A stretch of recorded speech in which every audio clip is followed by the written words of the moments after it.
जो करते रहोगे भजन धीरे धीरे, भजन धीरे धीरे तो मिल जाएगा वो सजन धीरे धीरे।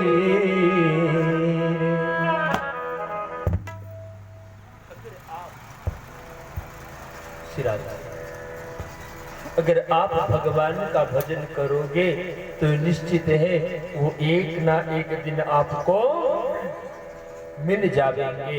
इसलिए मैंने कहा कि नाम जो रखो, जैसा नाम होवे वैसा काम हो। लेकिन यहां क्या था?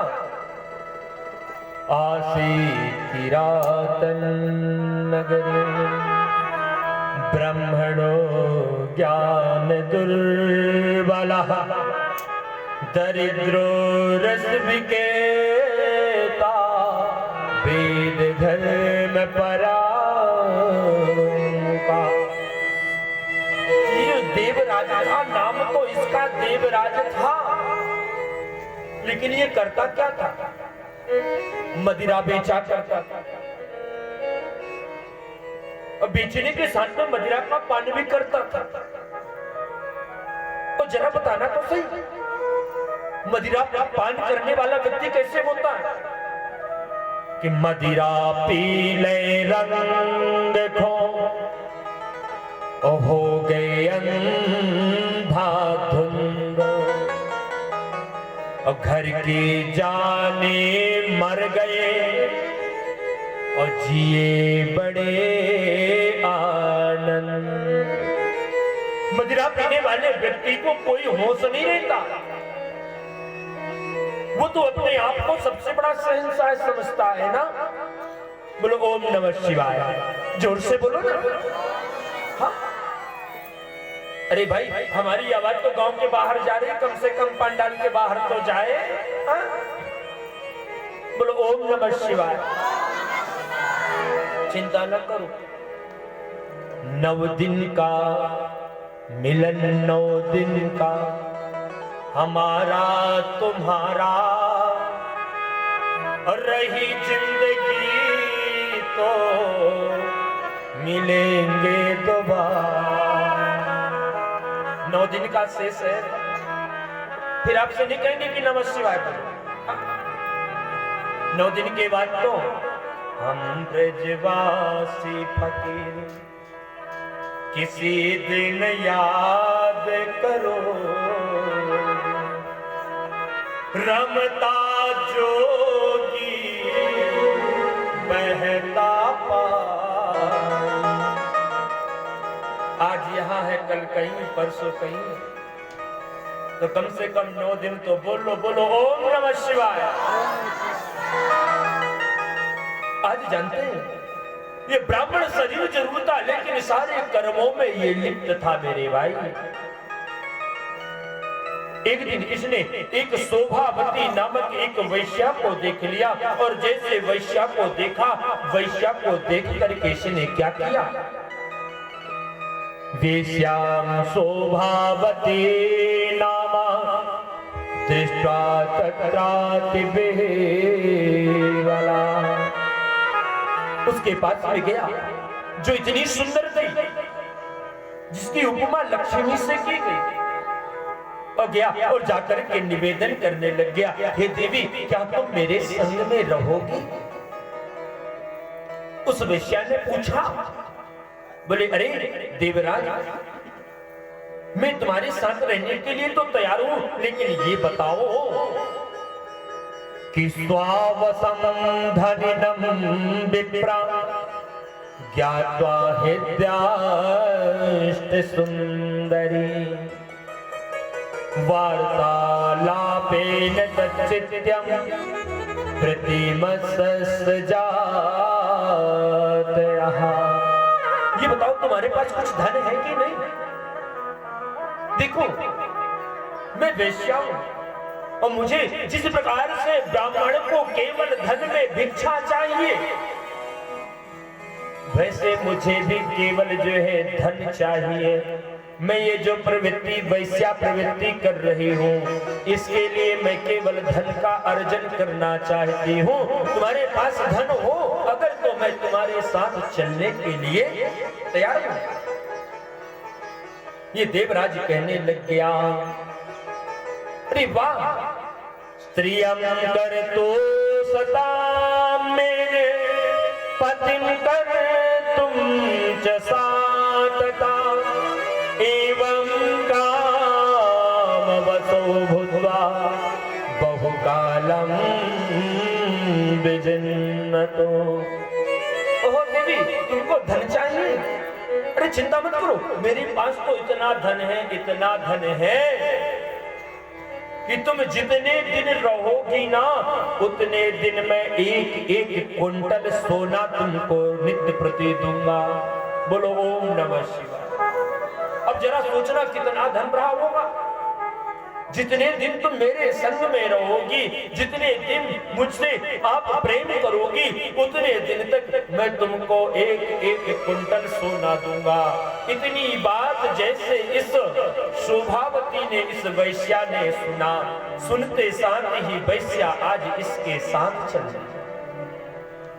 आज ये देवराज ब्राह्मण शरीर होकर के भी घर में पत्नी थी, बच्चे थे, माँ थी, मात्रा पित्रा तथा पत्न्या वारितोपि पुनः पुनः नामन्यत् वचस्तेषां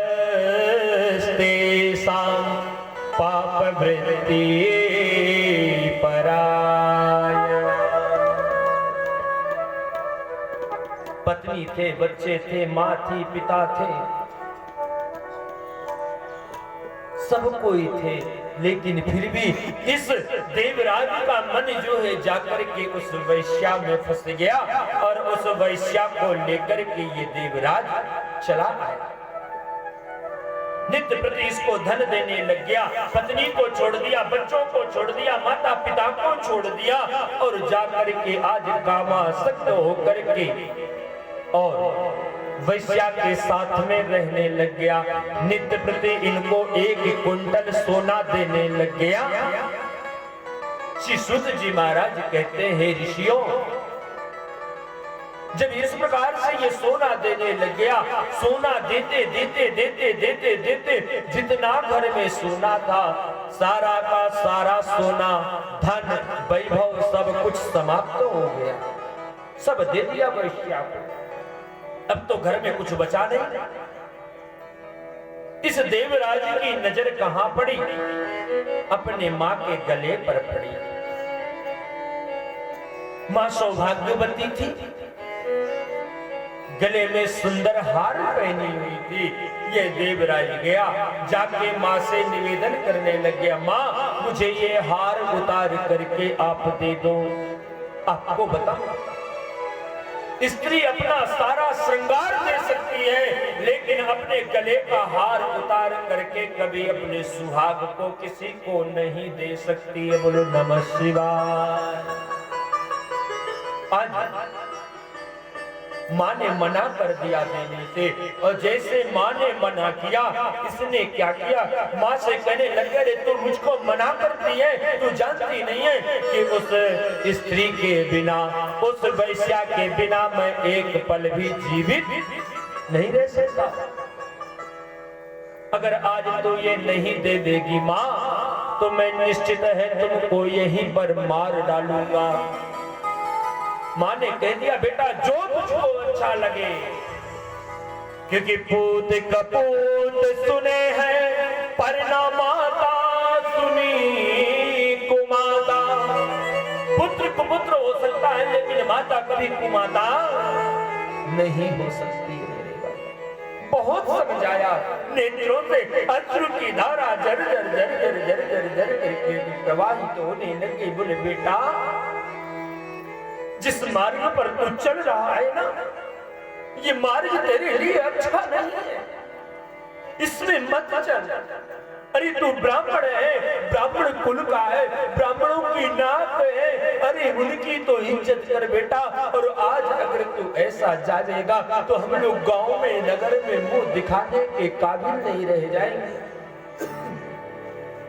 और माँ ने बहुत समझाया, नेत्रों से अश्रु की धारा बह रही थी, लेकिन ये जो देवराज था ये माना नहीं गया और जाके अपने माँ के गले को पकड़ा और गले को पकड़ करके इतने जोर से दबाया कि जैसे गले को दबाया इसके ये 5 भौतिक जो शरीर है इसमें से प्राण निकल गया। माँ धड़ाम से पृथ्वी पर जाकर के गिर पड़ी और जब माँ मर गई, माँ के गले से उस हार को निकाल करके लेकर के वैश्या को दे दिया।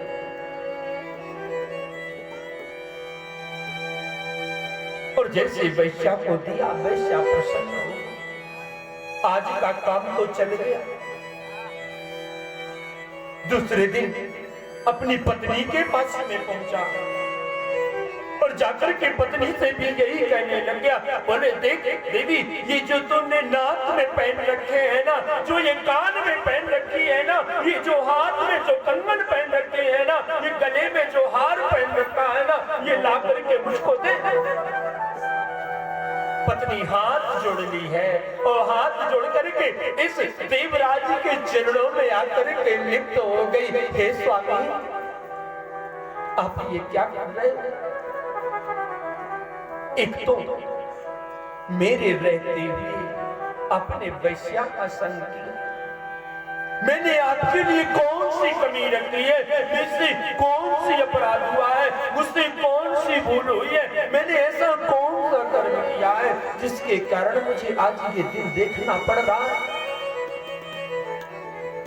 अनेकों अनेकों प्रकार से करके आज ये देवराज की पत्नी रुदन करने लगी। जब तक ये देवराज की पत्नी जब रुदन कर रही थी, ये भी बड़ी सुंदर थी, लेकिन ये देवराज एक ना सुना मेरे भाई। इसने अपनी पत्नी को भी पकड़ करके इसके नाक से उस कील को पकड़ करके खींच लिया, नाक से रुधिर गिरने लग गया और इसके जो कान में जो पहने हुए थे उसको पकड़ करके खींच दिया, कान का कान खींच करके चला आया, रुधिर निकलने लग गया, हाथ से चूड़े नहीं निकल रहे थे, एक फरसा लाया, ला करके हाथ को काट दिया और उस चूड़ी को निकाल लिया, गले से आज उस मंगलसूत्र को निकालना चाहा। बार बार निवेदन करने लग गई पत्नी, सौभाग्य से का पापी मदिरा पान संगता, एक पात्र सदा चौकी सेवते ब्राह्मणा। स्वामी कुछ तो जानो, मैं आपकी पत्नी हूं, आपने मुझे मेरी रक्षा करने के लिए अपने वचन देकर के मुझको मंडप से लेकर के आई थी। मेरे पिता ने आपके साथ में विवाह किया है मेरा, और आपने कहा था कि मैं ये तुम्हारे आन बान और शान की रक्षा करूंगा, तब मेरे पिता ने तुमको तुम्हारे हवाले मुझे किया था। लेकिन आज आप ही मेरे दामन पे, मेरी इज्जत पे आज हाथ लगा रहे हो, ये अच्छी बात नहीं है। बहुत समझाया, लेकिन ये देवराज तो मदिरा का पान किया हुआ था, ये कुछ भी नहीं समझ रहा था। और जब आज इस देवराज की पत्नी ने जब देने के लिए मना कर दिया कि मैं अब हार नहीं दूंगी, ये आपके सौभाग्य की निशानी है, हे प्रभु ये आप जीवित हैं इसलिए मैं इसको धारण की। देवराज कहने लग गया, अरे मेरे जीवित रहने के कारण तूने इसको धारण किया, चल आज तू ये मान ले कि मैं तेरे लिए मर गया। जैसे इतना बोला, आज देवराज ने जाकर के इसकी पत्नी ने उसके मुंह में हाथ रख दिया। बोले स्वामी सब कुछ करो लेकिन मरने की बात मत करो, क्योंकि कोई भी स्त्री सब कुछ सहन कर सकती है लेकिन अपने पति के वियोग को सहन नहीं कर सकती। बहुत बड़ा, लेकिन ये देवराज तो इतना बड़ा कुकर्मी था। इसने आज जो हाल अपने माँ का किया था वही हाल आज इसने अपने भी पत्नी के गले को पकड़ा और गले की पकड़ करके जैसे दबाने लग गया, उसी समय इसका बेटा दौड़ करके आया बचाने के लिए। इस देवराज के पिता दौड़ करके आए, बहू को मारे डाल रहा है, उनको बचाने के लिए जैसे आए, एक लात खींच करके पिता को मारा। पिताजी पृथ्वी पर गिरे और धड़ाम से उनकी मृत्यु हो गई। इधर बेटा आया, बेटी को आया, जैसे बेटा आया आकर के पिता के पैर को पकड़ा। पिताजी माँ को छोड़ दो, चाहो तो मुझे जो कुछ चाहो कर लो। लेकिन यह देवराज इस बालक को भी एक हाथ से उठाया और उठा करके ऐसा पटका कि जाकर के बेटा दीवार में लगा और जैसे दीवार में बजा, इस बेटे के भी प्राणांत हो गए। लेकिन इसने अपने पत्नी को नहीं छोड़ा। आत्मनीयम धनम यच्चा पित्रा दीनम तथा धनम वैसे दत्तवान कामी तदगत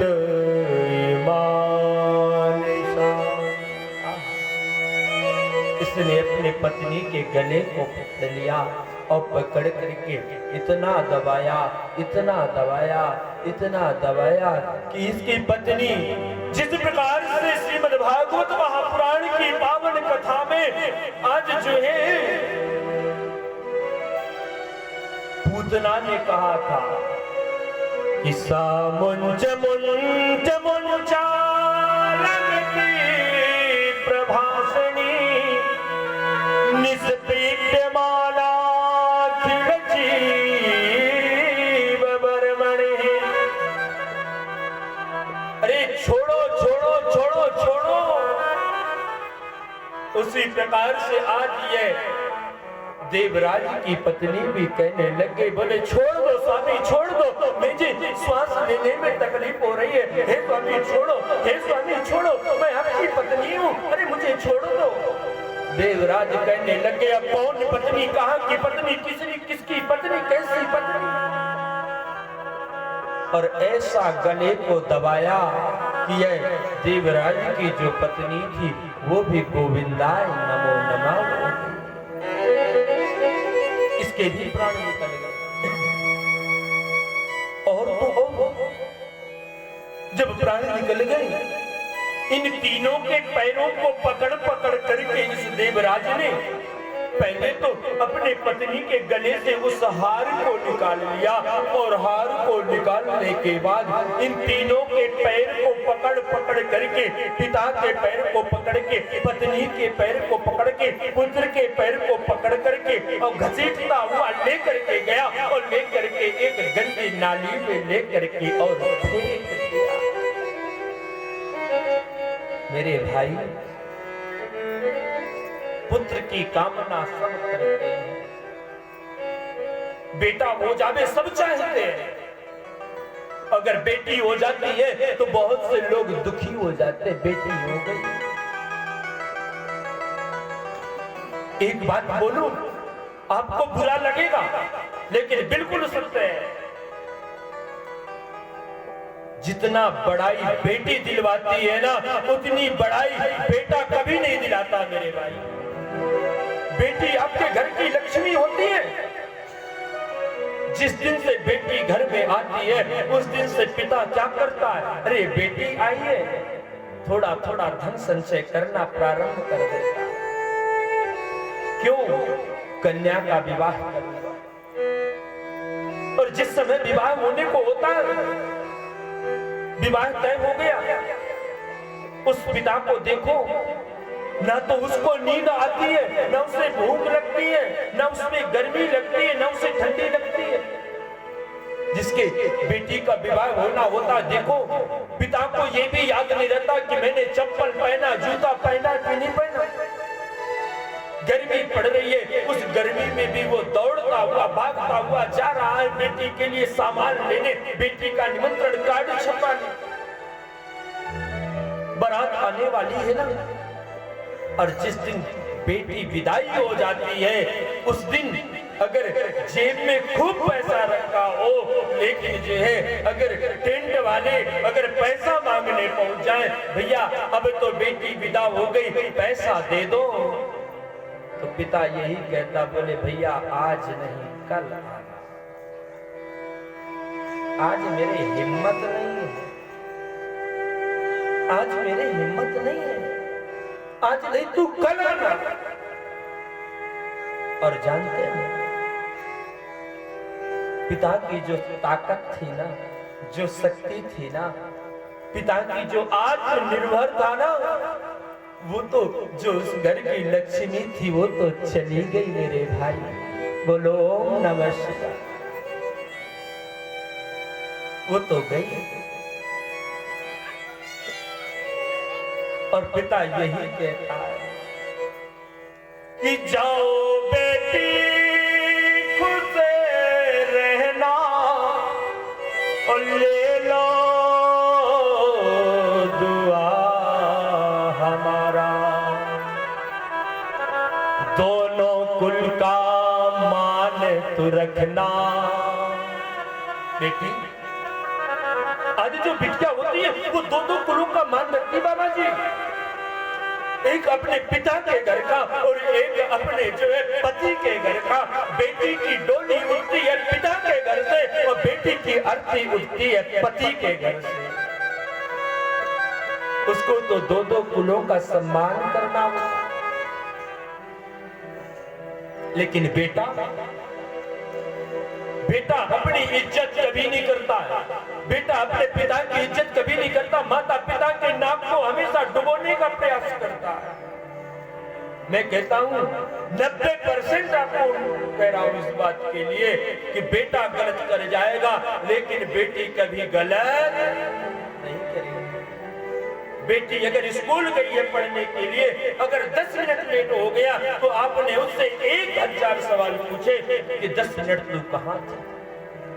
जरा एक बार आप लोग अपने बेटों से पूछ लेना कि बेटा स्कूल की छुट्टी 4 बजे हुई है और तू 4:30 पे आ रहा, तू आधे घंटे कहां लेट था। अगर आपने ये पूछ लिया तो निश्चित है ये दुनिया संवर जाएगी। आपने बेटा से नहीं पूछा, आपने केवल बेटी से पूछा। आज सुख होवे दुख होवे कुछ भी होवे, आज कन्या अगर अपने पति के घर में है तो अपने पिता को कभी नहीं बताती है कि पिताजी मुझे ये कष्ट है। अब पिता को भी चाहिए कि बेटी को चाहे सुख होवे या दुख होवे, उसको कभी भी ये नहीं कहना चाहिए कि बेटी तुझको लेने में आ रहा है। पहले जमाने में पत्र होते थे, चिट्ठी लिखी जाती थी। घर में अगर तू मैं हो जाए, बेटी पत्र लिखती थी अपने पिता को, पिताजी आप आइए, यहाँ पे मुझे दिक्कत हो गई, लड़ाई हो गई, आप आइए, आपने मुझे ले जाइए। पत्र लिखी, पत्र लिखने के बाद पोस्ट ऑफिस में डाला, पोस्ट ऑफिस में डालने के बाद वो पत्र 5 दिन में पहुंचा। तब तक घर में यहाँ से पिताजी ने पत्र लिखा, बोले बेटी 2 दिन का समय है, 2 दिन बाद आऊंगा लेने। और जब तक पत्र वहां पहुंचा तब तक बेटी ने उत्तर दे दिया, बोले पिताजी मत आइए, सब कुछ ठीक हो गया। उस समय रिश्ते नहीं टूटते थे, परिवार नहीं टूटता था। लेकिन जिस दिन से ये फोन आ गया, फोन,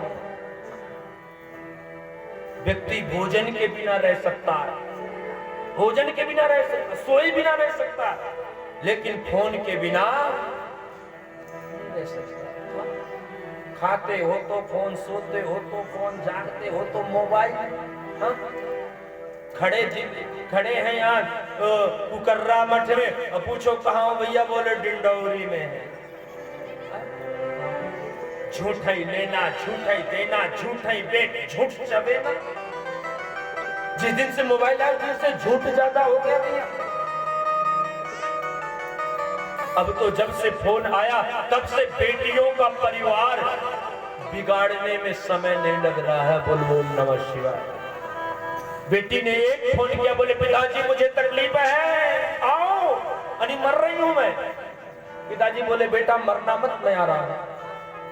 और गए लेके चले आए। ये क्या है? आज यही बात यहां पर इन्होंने समझाया था, इसकी पत्नी ने समझाया था देवराज को कि हे देवराज, मैं तो दो कुलों की मान रख रही हूं, मैंने आपके विषय में कभी अपने माता पिता को नहीं बताया, आप ये काम मत करो। लेकिन आज देवराज ने माना नहीं, और जानते हैं लेकर के आज जो पुत्र हमारी रक्षा करने के लिए, वो पुत्र तो रक्षा नहीं करते, जो पुत्री है वो हमारी मान की सम्मान की रक्षा करती है। और आज भैया देवराज ने इन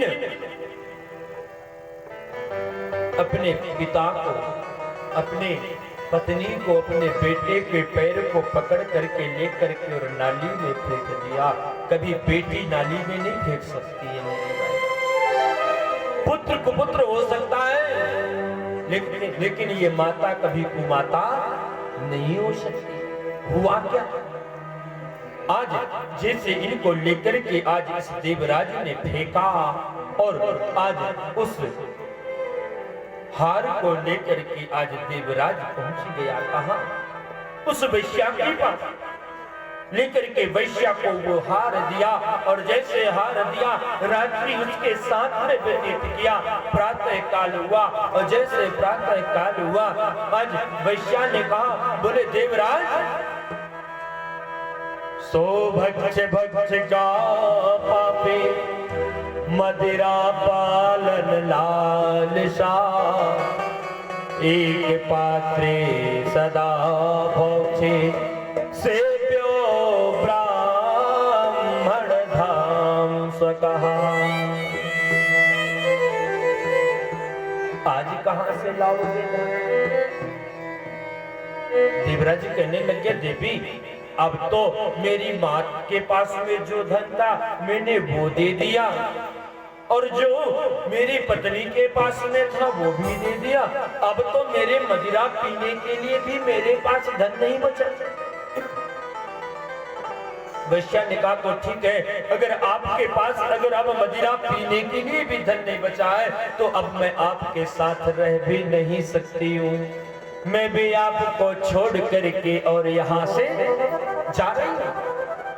हे ऋषियों, सूत जी महाराज कह रहे हैं, हे ऋषियों, और वह जो वैश्या थी आज देवराज को छोड़ करके वहां से चली गई।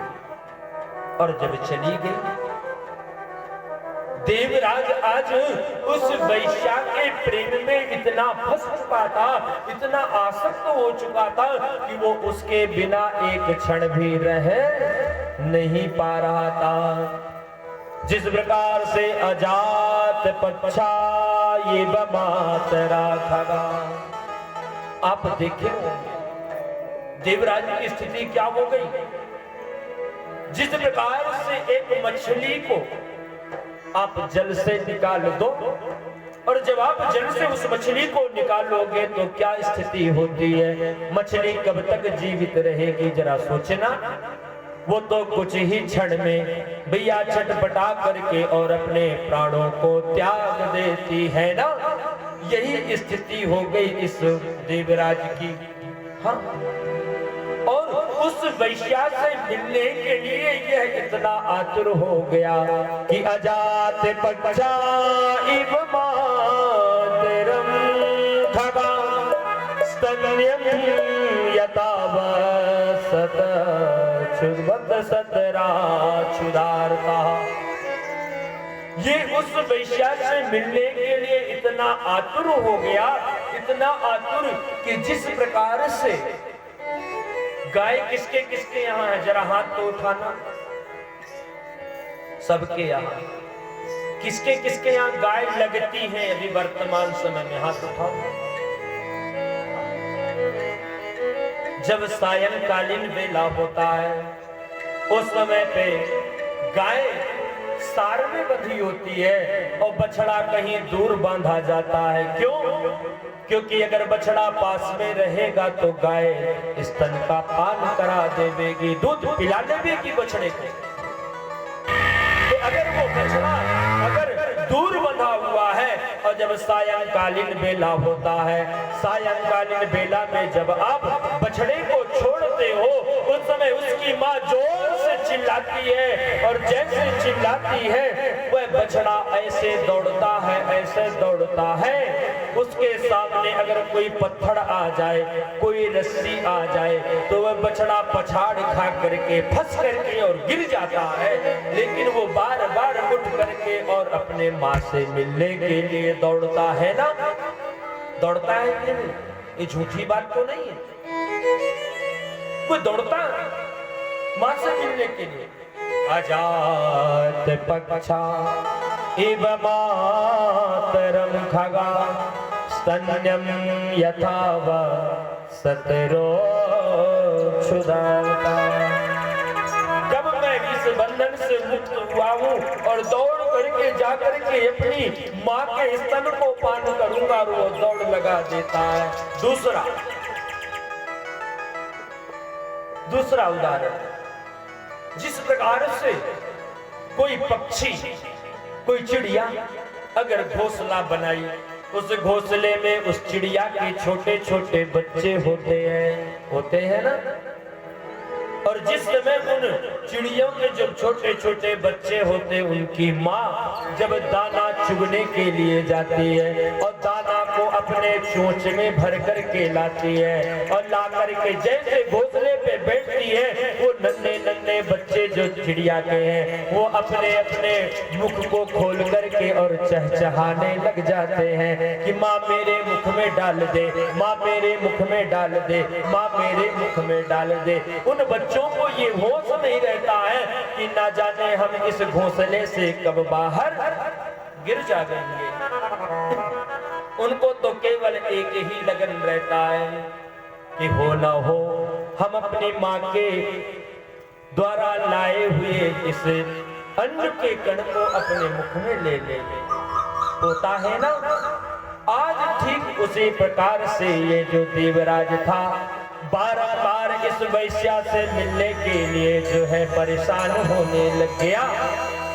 वैश्या तो चली गई, इस देवराज ने क्या किया, मदिरा पीने को नहीं मिला, और जब मदिरा पीने को नहीं मिला इस देवराज का शरीर जर्जर होने लग गया। अब जो व्यक्ति नित्य प्रति मदिरा का पान कर रहा हो और अगर वो छोड़ देगा तो जरा सोचना उसकी स्थिति क्या होगी। उस वैश्या को ढूंढते ढूंढते ढूंढते ढूंढते ढूंढते भैया एक शिवालय के पास में पहुंचा। एक शंकर जी का मंदिर था, वहां पहुंचा। वहां उसने क्या देखा कि वहां सुंदर जो है कदाचित दैव योगेना प्रतिष्ठान मुपागता शिवालयं ददासारसौ तत्र साधु जलाव्रतः। और वो शिवालय कहाँ था? आप लोग इलाहाबाद गए होंगे, कितने लोग गए इलाहाबाद? हाथ उठाओ, सब गए। और जो लोग न गए हो भैया तो 1 तारीख को हमारे साथ में चलना। हाँ, 2 तारीख से वहाँ भगवान की पावन कथा भी है, तो आप लोग साथ में चलना 2 तारीख से। इलाहाबाद में एक स्थान है जिसको हम लोग झूसी कहते हैं, सुना है झूसी? इसका नाम था प्रतिष्ठानपुर। उस प्रतिष्ठानपुर में आज भी शिवालय बना हुआ है, बड़ा भारी शंकर जी का मंदिर बना है। गंगा जी के पावन तट पर आपने दर्शन किया होगा। उसी शिवालय के पास में ये देवराज पहुंच गया और जैसे देवराज वहां पहुंचा, इसने क्या देखा? भूले हुए मुसाफिर दरबार आ गया है, भूले हुए मुसाफिर दरबार आ गया है, भूले हुए मुसाफिर मुसाफिर दरबार आ गया है, भूले हुए मुसाफिर दरबार आ गया है, भूले हुए मुसाफिर भूले हुए मुसाफिर दरबार आ गया है, भूले हुए मुसाफिर दरबार आ गया है, भूले हुए मुसाफिर दरबार आ गया है, भूले हुए मुसाफिर दरबार आ गया है। जगमग जगत की देख कर, जगमग जगत की देख कर, हर खुद लोग खा गया है, जगमग जगत की देख कर, खुद लोग खा गया है, भूले हुए मुसाफिर।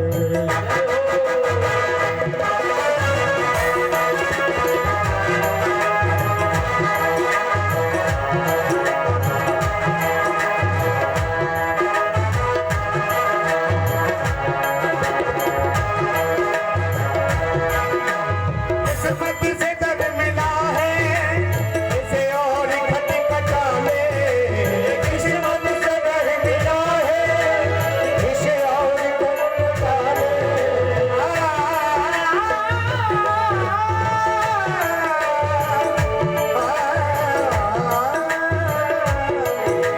किस्मत से दर मिला है, इसे और खटखटा ले, किस्मत से दर मिला है, इसे और खटखटा ले, पानी से और खटखटा ले, पानी से और खटखटा ले।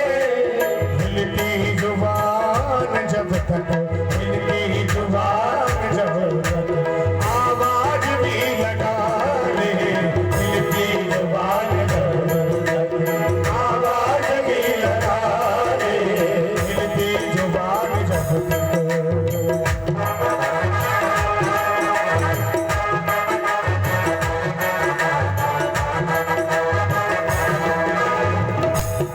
तालियों की आवाज हो, बोलो बाके बिहारी लाल की।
प्यासे जन्म जन्म ओ मर्जी हो जितनी पीले प्यासे जन्म जन्म मर्जी हो जितनी पीले भूले हुए मुसाफिर दरबार आ गया है भूले हुए मुसाफिर दरबार आ गया है ओ भूले हुए मुसाफिर दरबार आ गया है भूले हुए मुसाफिर दरबार आ गया है अरे भूले हुए मुसाफिर दरबार आ गया है हाँ भूले हुए मुसाफिर दरबार आ गया है दरबार आ गया है गया है दरबार आ गया है दरबार आ गया है दरबार आ गया है ओ भूले हुए मुसाफिर मुसाफिर भूले हुए मुसाफिर दरबार आ गया है जगमग जगत की देख कर जगमग जगत की देख कर अरे खुद धोखा खा गया है जगमग जगत की देख कर खुद धोखा खा गया है भूले हुए मुसाफिर दरबार आ गया है जय बोले ओम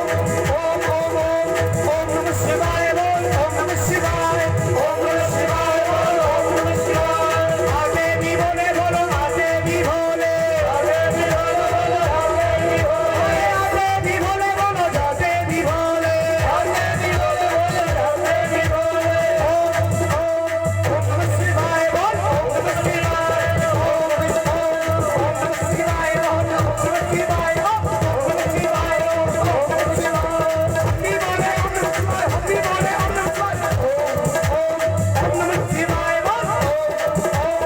नमः शिवाय ओम नमः शिवाय बोल ओम नमः शिवाय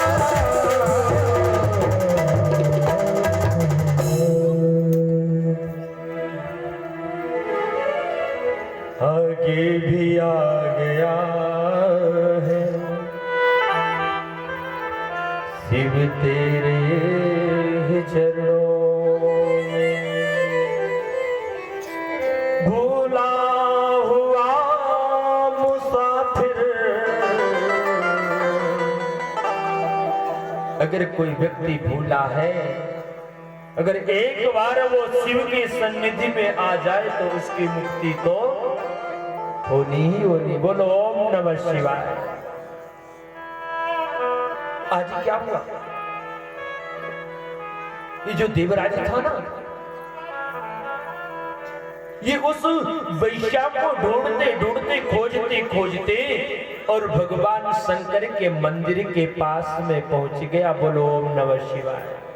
जोर से बोलो ना, और जोर से बोलो। आवाज नहीं आ रही, थोड़ा जोर से।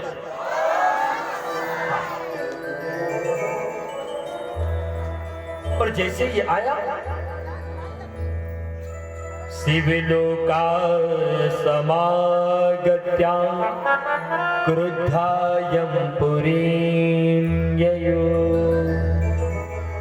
ताडयित्वा साधुता तर्जयित्वा पुनः पुनः तर्जयित्वा पुनः पुनः। आज ये जो है देवराज जैसे भगवान शंकर के मंदिर के पास में प्रतिष्ठानपुर झूसी में पहुंचा, क्या देखा? वहां इसने क्या देखा कि तदायं पुरी मध्ये महाकोलाहलो भवत् धर्मराजस्तुतं श्रुत्वा स्वालयात् बहिरागमत्। उस मंदिर से लोग भगवान शंकर का पूजन कर करके और निकल रहे। और जानते हैं, निकलते निकलते सब कह रहे थे ओम नमः शिवाय। क्या कह रहे थे? ओम नमः शिवाय, ओम नमः शिवाय, ओम नमः शिवाय। और जो ये ओम नमः शिवाय का जो ध्वनि था ना, जो आवाज थी ना, वह देवराज ने सुन लिया। और जानते हैं, देवराज वहीं बैठ गया मंदिर के पास। और जैसे मंदिर के पास में बैठा, कई महीने व्यतीत तो हो गए थे ना, इसने मदिरा का पान नहीं किया था, इसको बुखार आ गया। हाँ? और जब बुखार आ गया तो ये उठ भी नहीं पा रहा था, इतनी तेज बुखार आ गई। और बस वहां पे जो भी आए बस सीधे पूजन करके ओम नमः शिवाय, ओम नमः शिवाय, ओम नमः शिवाय, ओम नमः शिवाय जब करता हुआ वहां से निकले। अब तो केवल देवराज वहां से हिल भी नहीं पा रहा था कि वो जाके मंदिर का दर्शन कर ले। बाबा जी, उसने भगवान शंकर का दर्शन नहीं किया, केवल उसने यही सुना ओम नमः शिवाय, ओम नमः शिवाय, ओम नमः शिवाय। हे ऋषियों, और ये ओम नमः शिवाय, ओम नमः शिवाय सुनते सुनते सुनते सुनते सुनते हुआ क्या, स्थित्वा तत्र च विप्रो योऽसो जुरेणाति हरिप्रिया शुश्रूव सततं सैवे कथं विप्रमुखो दया। बुखार इतना तेज था कि वह जो देवराज था उसकी मृत्यु हो गई, वह मर गया मंदिर के पास में। इसने अपने मुख से नाम नहीं लिया था कि सुत्वा गुणान भुवन सुंदर बताते निर्वेश कर्ण विविरे हर तुंगता। जिस समय भगवान श्री कृष्ण का विवाह हुआ था तो माता रुक्मणी ने पत्र लिखा था, आपने भागवत कथा में सुना होगा, एक ब्राह्मण को दिया था। माता रुक्मणी ने पत्र में क्या लिखा था कि सुत्वा गुणान भुवन सुंदर सिंबतांते निर्वेश कर्ण विविरे हर तुंगता कि रूपम दृशम दृश्यमताम अखिलार्थ लाभम तुयाचता विशत चेत्रम पत्रपम। हे भगवान, मैंने आपके नाम को केवल सुना है, मैंने आपको देखा नहीं, मैंने आपके स्वरूप का दर्शन नहीं किया। श्रुत्वा गुणान भुवन सुंदर सिंहतांते, मैंने आपके महल अटारियों को नहीं देखा, केवल नाम को सुना। देवराज ने क्या किया? मंदिर गया क्या? नहीं गया। भगवान शंकर को देखा क्या? नहीं देखा। तो क्या किया? केवल नाम को सुना, और नाम को सुनते सुनते सुनते सुनते इसकी मृत्यु हो गई। और जब हे ऋषियों, जब इसकी मृत्यु हो गई ना तो यमराज के दूत आए, और यमराज के दूत आकर के ताड़यित्वा दूता तर्जयित्वा पुनः पुनः शिवलोका समागत्या क्रुद्धा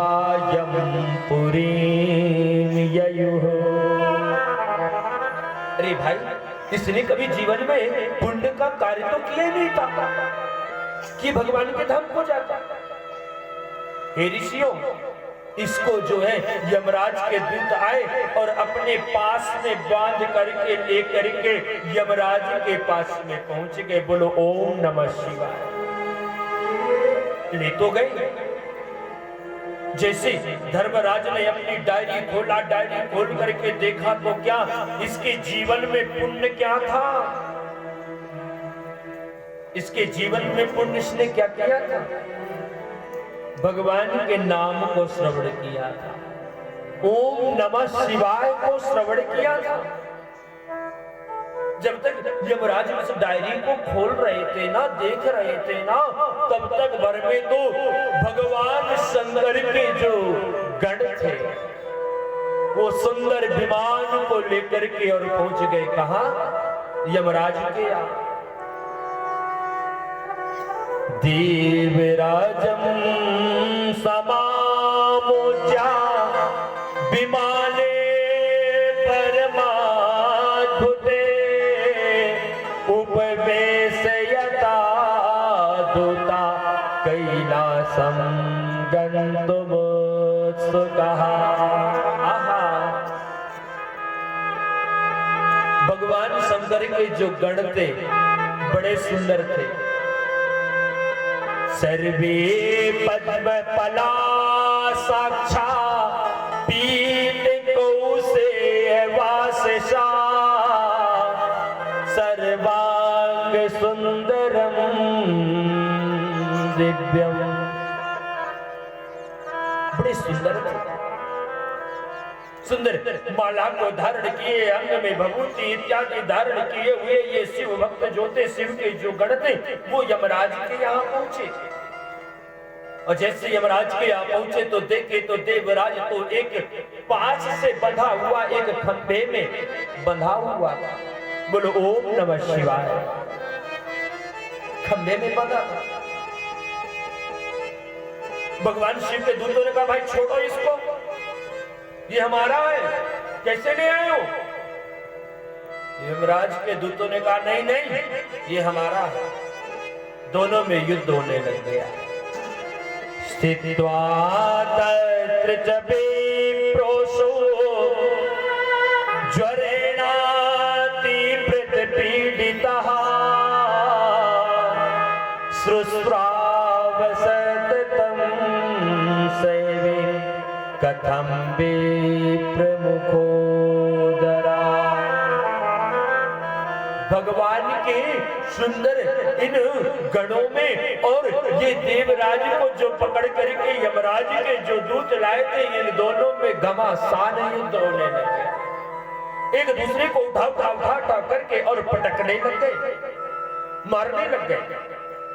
और जब मारने लग गए उस समय पे हुआ क्या? यमराज अपने कक्ष में बैठा हुआ था, अपने राज सिंहासन पर बैठा हुआ था।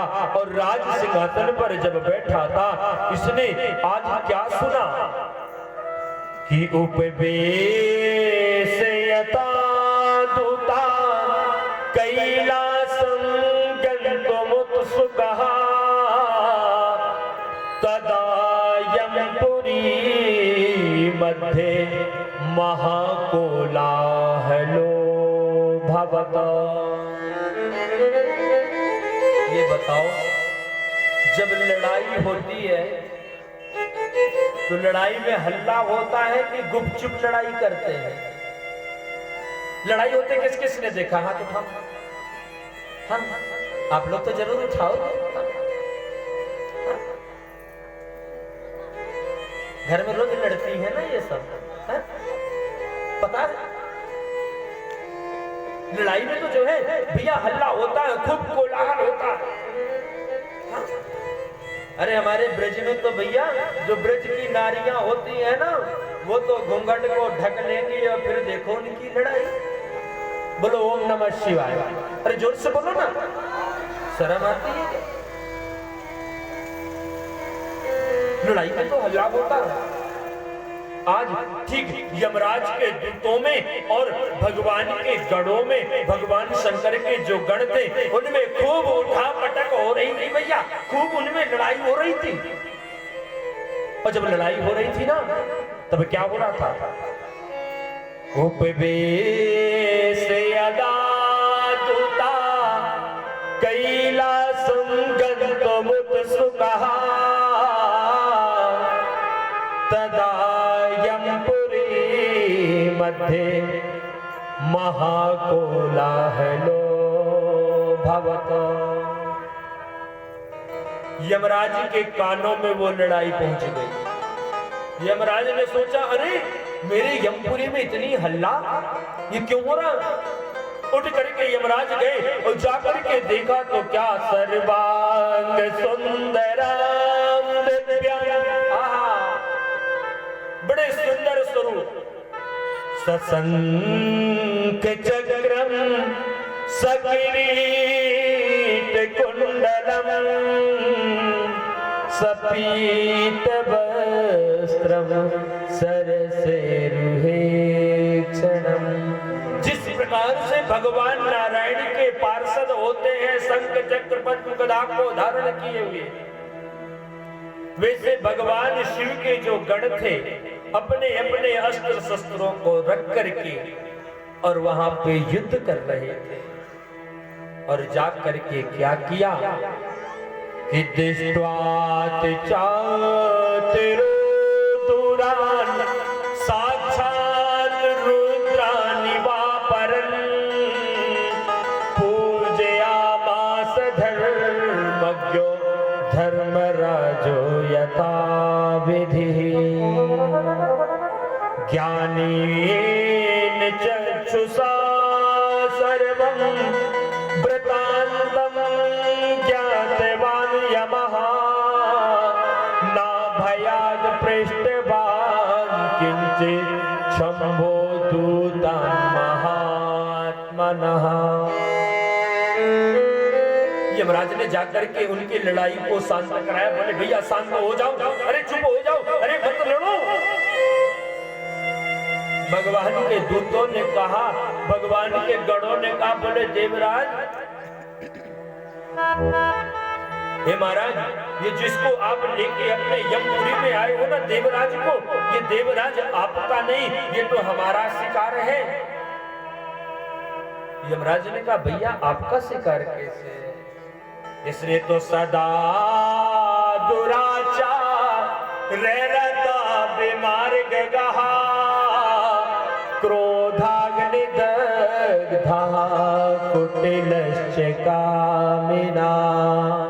इसने जीवन पर्यंत अपने कुटिल काम किया है, क्रोध किया है, वैश्या का संग किया है, हत्या किया है। और जो हत्या करता है, जो झूठ बोलता है, जो पाप कर्म करता है, वो शिव लोक को नहीं जाता, वो तो यमपुरी में आता है। और यमपुरी में मैं उसको ला करके उसके किए हुए कर्मों के द्वारा उसको मैं दंड देता हूं। और ये सदा दुराचार रहता बीमार गहा, इसने तो जीवन पर्यंत कुमार्ग पर चला, इसलिए मैं इसको दंड दूंगा।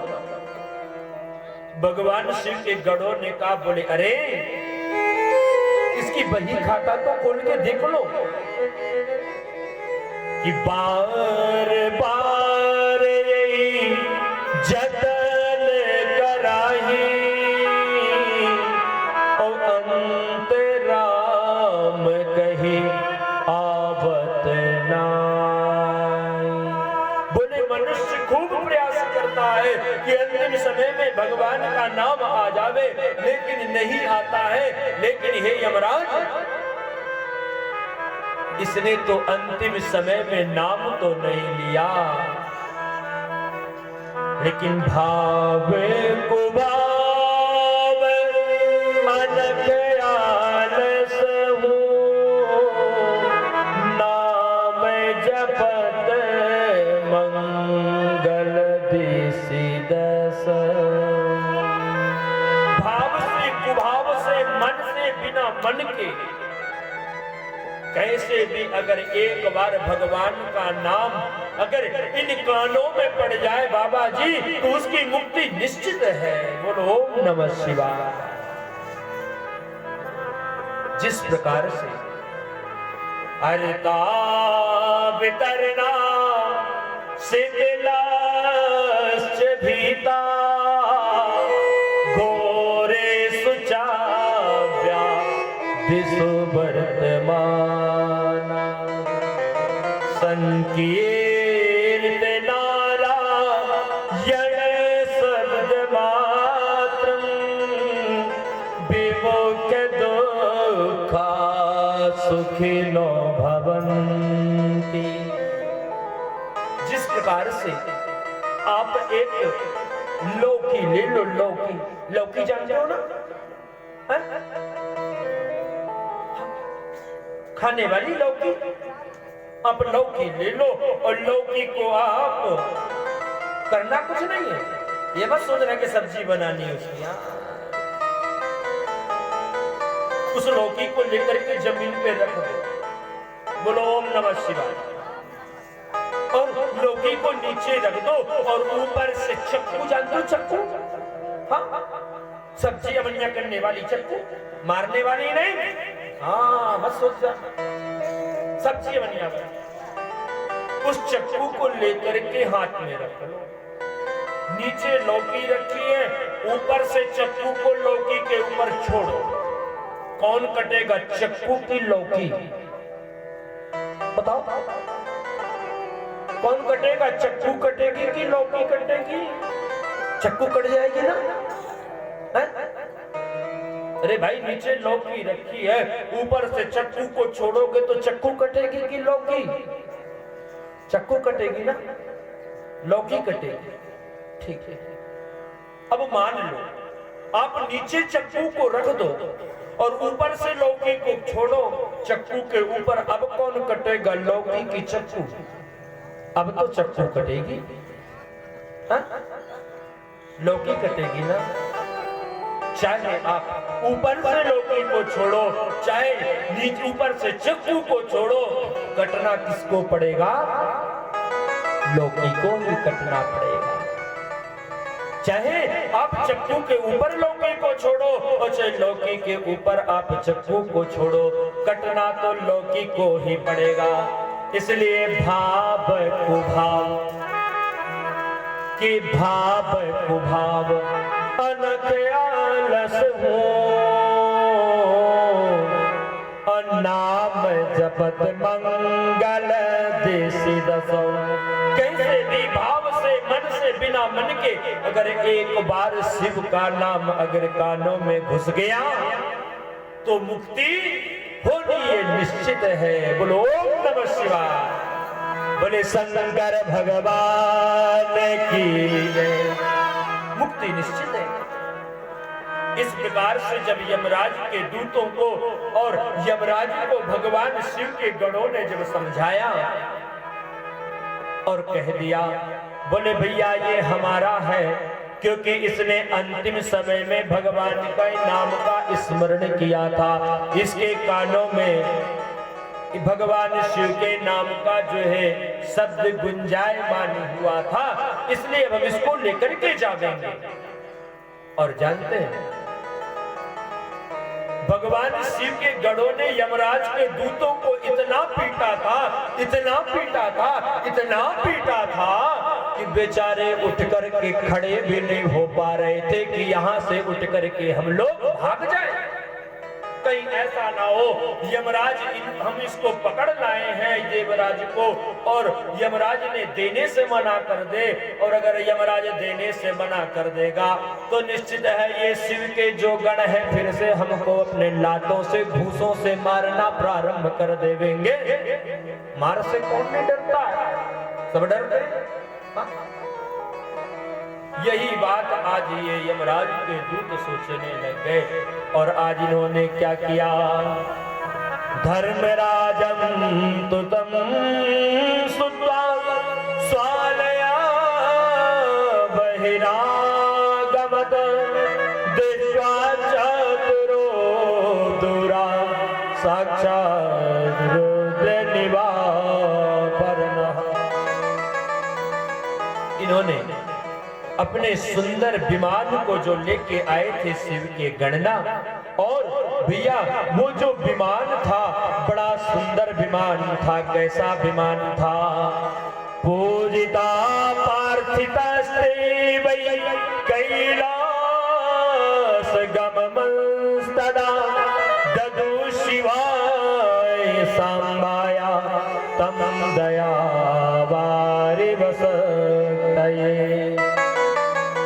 वो विमान कोई साधारण विमान नहीं था। वो विमान जो था, उस विमान में जो व्यक्ति बहुत बड़ा पुण्य किया होवे, कई हजार यज्ञ किए होवे, कई हजार बार दान किया होवे, कई हजारों वर्षों तक तपस्या किया होवे, उसके लिए वो विमान आता था। उसमें उस विमान पर बैठ करके वह जीवात्मा जाता था, जिस विमान को लेकर के आज शिव के गण आए हुए हैं देवराज को लेने के लिए। जरा सोचना। श्री सूत जी महाराज जी कह रहे हैं, बोले हे ऋषियों, जो शिव का जो नाम है ना, चाहे हजारों वर्षों तक आप तपस्या कर लो, चाहे आप हजारों का दान कर लो, चाहे आप हजारों करोड़ों यज्ञ कर लो, जो पुण्य फल आपको हजार बार यज्ञ करने से मिलेगा, हजार बार दान करने से मिलेगा, हजार बार भगवान नाम से मिलेगा, वो फल प्राप्त केवल एक बार शिव के नाम को सुनने मात्र से प्राप्त हो जाता। बोलो ओम नमः शिवाय। कहने की तो बात छोड़ो, कहने की बात छोड़ो, केवल सुनने मात्र से। और आप लोग इतने बार सुन लेते हो तो निश्चित है आपका जीवन तो धन्य होना ही होना है। भैया आज सुंदर जो विमान आया, उस विमान पर आज जो है इस देवराज को बिठाया गया, और देवराज को बिठा करके और ले करके जैसे आज चलने के लिए हुए वहां से शिव के गण, तब तक भर में यमराज के जो दूत थे वो स्तुति करने लगे। बोले भैया जल्दी जाओ, जब तक आप यहाँ पे खड़े हुए हो तब तक हम श्वास नहीं ले पा रहे हैं। क्यों? ऋषियों ने पूछ दिया। बोले हे सूत जी महाराज, ऐसा ये यमराज के दूत श्वास क्यों नहीं ले पा रहे थे? श्री सूत जी महाराज कहते, बोले सुनो, आपको क्या पता, जाके पग नहीं फटी बिमाई, एका जाने पीर पराई। जिसके पैरों में कभी बीमारियां न फटी हो, एड़ियां न फटी हो, वो क्या जानेगा कि एड़ी के फटने का दर्द क्या होता है। अरे वो इसलिए सोच रहे थे कि जल्दी जाएं, क्योंकि उनको तो खूब पिटाई लगी हुई थी ना।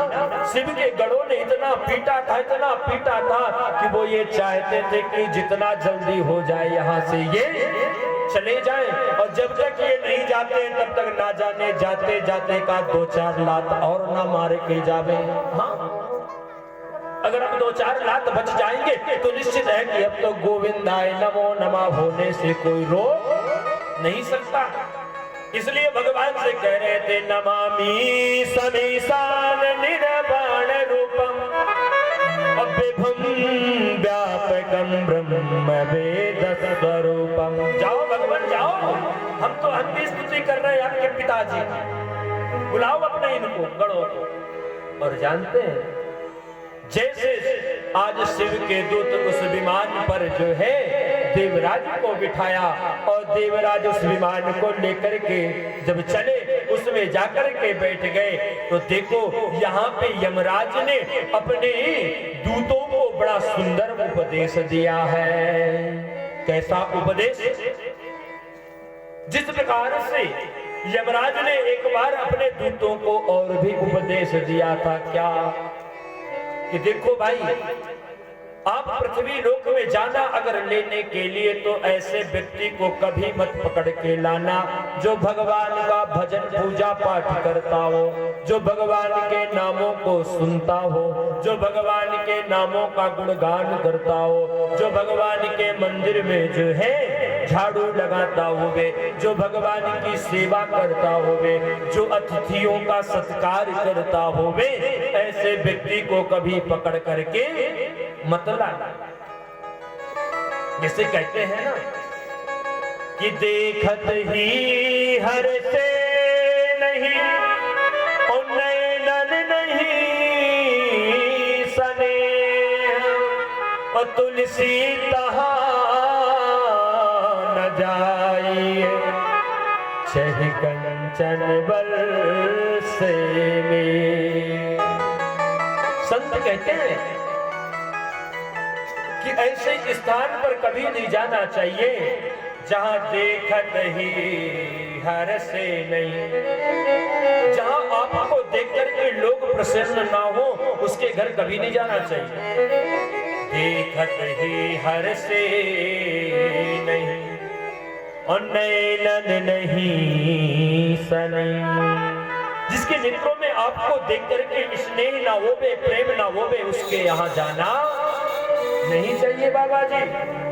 और तुलसी तहाँ न जाइए, चह कंचन बरसे में, चाहे वहां सोने का धन ही क्यों ना हो, वहां नहीं जाना चाहिए। ऐसे यमराज आज अपने दूतों से कह रहा है क्या कि जिह्वा न भक्ति भगवत गुण नाम ध्येयम्, चेतस, बड़ा ध्यान से सुनना, चेतस्य न स्मरति चरणारविन्दम्, तेनालयध्मसतो कृत विष्णु कृत्या। जिसने अपने जीवन में एक बार भी भूल से भी अगर वो देवताओं को स्मरण कर लिया है, शिव को याद कर लिया है, नारायण को याद कर लिया है, तो ये मान लो अगर उसने जीवन में भूल से भी अगर नाम भी सुन लिया है, तो उसको पकड़ने की कोशिश मत करना। अगर आप उसको पकड़ने की कोशिश करोगे तो निश्चित है जिस प्रकार से आप लाइट जल रही है, इस बिजली को बनाता कौन है? आदमी बनाता है नहीं। इस लाइट को आदमी बनाता, आदमी उत्पन्न करता, मनुष्य बनाता। लेकिन जो मनुष्य विद्युत उत्पन्न कर रहा है उससे कहो कि भैया इसके तार को तू पकड़ ले, बनाया तो उसी ने, अगर वो पकड़ेगा तो क्या वो करंट उसको नहीं लगेगा? लगेगा ना, चाहे कुछ भी कर लेना, वो तार जरूर उसको अगर वो पकड़ेगा तो वो करंट उसको लगेगा। ठीक उसी प्रकार से जिसने अगर एक बार अगर भूल से भी अगर नाम को स्मरण कर लिया है, तो भैया उसको आप हाथ भी मत लगाना। अगर आप एक बार छूओगे तो निश्चित है कि जो स्थिति तुम्हारी आज हुई है, यही स्थिति आपकी बारंबार होती रहेगी। इस प्रकार से आज यमराज के दूतों को आज यमराज ने समझाया कि जिह्वा न भक्ति भगवत गुण नाम ध्येयम्। लाना किसको है? जिसने जीवन पर्यंत कभी कोई दान ना किया होवे, कोई पुण्य ना किया होवे, जो जीवन पर्यंत जो है देहे स्थिमांस रुधिरे भेमितिमित जत्वम् जाया सुतादिषु सदा ममतां विमुञ्चा। जो जीवन पर्यंत माया में फंसा रहा हो, जीवन पर्यंत जो है व्यभिचार में फंसा रहा हो, अत्याचार में फंसा रहा हो, केवल उसको लेकर के आना। इधर भगवान शिव के जो गण थे लेकर के देवराज को कहाँ पहुंचे? देवराजं समामोच्य विमाने परमाद्भुते उपवेशयता दूता कैलासं गन्तुमुत्सुकाः तदा यमपुरी मध्ये महाकोलाहलो भवत् धर्मराज तुतं सुत्वा स्वालया बहिरागमत्।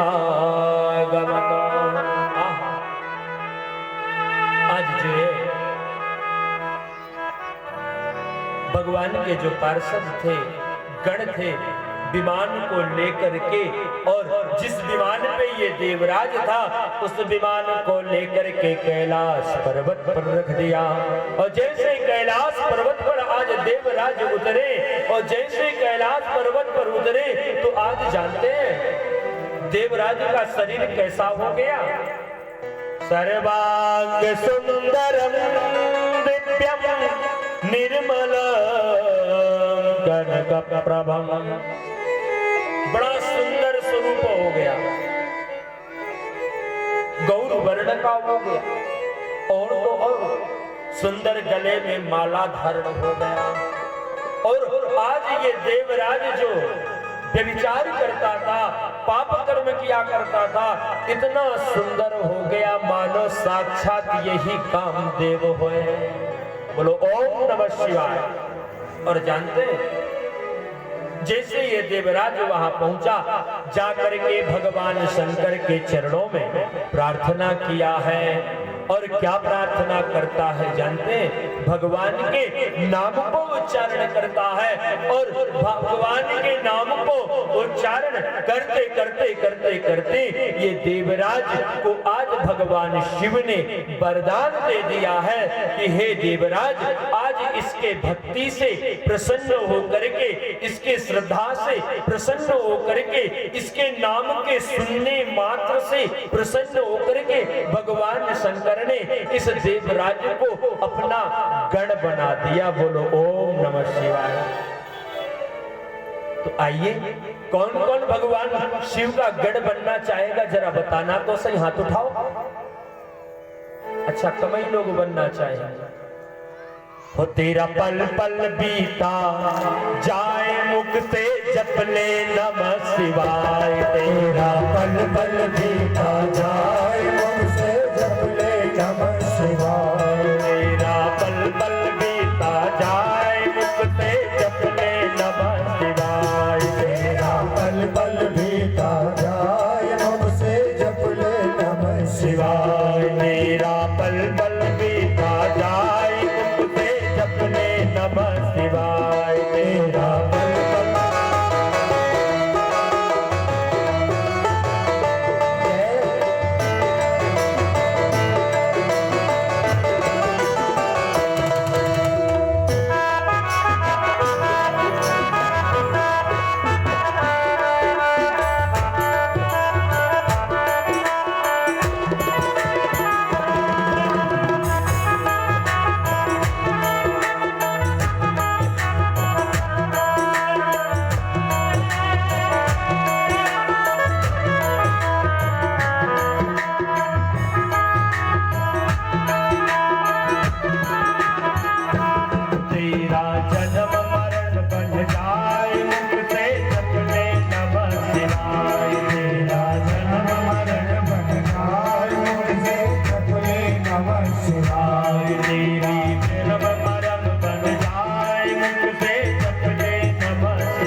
बेटा